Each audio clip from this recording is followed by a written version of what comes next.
ಕನ್ನಡಿಗರಿಗೆ ಅವಮಾನ ಮಾಡಿದಂಥ ಪುಂಡನನ್ನು ಅರೆಸ್ಟ್ ಮಾಡಲಾಗಿದೆ. ಎಂಇಎಸ್ ಮುಖಂಡ ಶಂಭು ಇದೀಗ ಬಂಧನ ಆಗಿರುವಂಥದ್ದು. ಕನ್ನಡ ಹೋರಾಟಗಾರರ ವಿರುದ್ಧ ನಾಲಿಗೆ ಹರಿಬಿಟ್ಟಿದ್ದ ಶಂಭು ಆತನ ಬಂಧನ ಆಗಿದೆ. ಇದೇ ಎಂಇಎಸ್ ಪುಂಡಾಟರ ಅರೆಸ್ಟ್ ಮಾಡಬೇಕು ಅಥವಾ ಎಂಇಎಸ್ ಅನ್ನ ಬ್ಯಾನ್ ಮಾಡಬೇಕು ಅಂತಾನೆ ಕನ್ನಡ ಪರ ಹೋರಾಟಗಾರರು ತಮ್ಮ ಹೋರಾಟವನ್ನ ಮಾಡಿದ್ರು.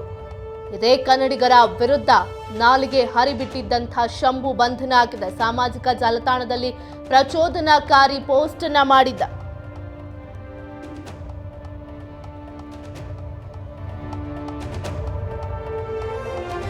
ಭಾಷಾ ವಿಚಾರವಾಗಿ ವಿವಾದ ಸೃಷ್ಟಿಸಿದಂಥ ಆರೋಪಿ ಶುಭಂ ಈತನ ಬಂಧನ ಆಗಿದೆ. ಸಾಮಾಜಿಕ ಜಾಲತಾಣದಲ್ಲಿ ಪ್ರಚೋದನಾಕಾರಿ ಪೋಸ್ಟ್ ಹಾಕಿದ್ದ ಈತ ಬೆಳಗಾವಿ ಮಾಳ ಮಾರುತಿ ಠಾಣೆಯಲ್ಲಿ ಪ್ರಕರಣ ದಾಖಲಾಗಿತ್ತು. ಕೊನೆಗೂ ಪೊಲೀಸರು ಈತನನ್ನ ಅರೆಸ್ಟ್ ಮಾಡಿದ್ದಾರೆ.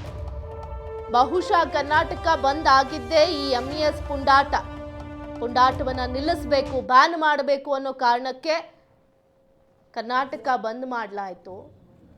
ನೋಡಿ, ಶುಭಂ ಈತ ಪ್ರಚೋದನಕಾರಿ ಪೋಸ್ಟ್ ಅನ್ನು ಹಾಕಿದ್ದಾರೆ ಕನ್ನಡಿಗರು ಹಾಗೂ ಕನ್ನಡ ಭಾಷೆಯ ವಿರುದ್ಧವಾಗಿ. ಹೀಗಾಗಿ ಆತನನ್ನ ಇದೀಗ ಅಲ್ಲಿನ ಪೊಲೀಸರು ಮಾಳಮಾರುತಿ ಠಾಣೆಯಲ್ಲಿ ಪ್ರಕರಣ ದಾಖಲಾಗಿತ್ತು. ಹೀಗಾಗಿ ಆತನನ್ನ ಪೊಲೀಸರೀಗ ಬಂಧಿಸಿದ್ದಾರೆ. ಇಂಥ ಪ್ರಚೋದನಕಾರಿ ಪೋಸ್ಟ್ ಮಾಡುವಂತಿಲ್ಲ, ಸುಮ್ಮನೆ ಗಲಾಟೆ ಹತ್ತಿಕ್ಕೋದಕ್ಕೆ ಇಂಥ ಕೆಲಸಗಳನ್ನು ಮಾಡ್ತಾರೆ ಸೋಷಿಯಲ್ ಮೀಡಿಯಾದಲ್ಲಿ ಒಂದಷ್ಟು ಜನ. ಹೀಗಾಗಿ ಆತನನ್ನ ಬಂಧಿಸಿರುವಂಥದ್ದಿದೀಗ.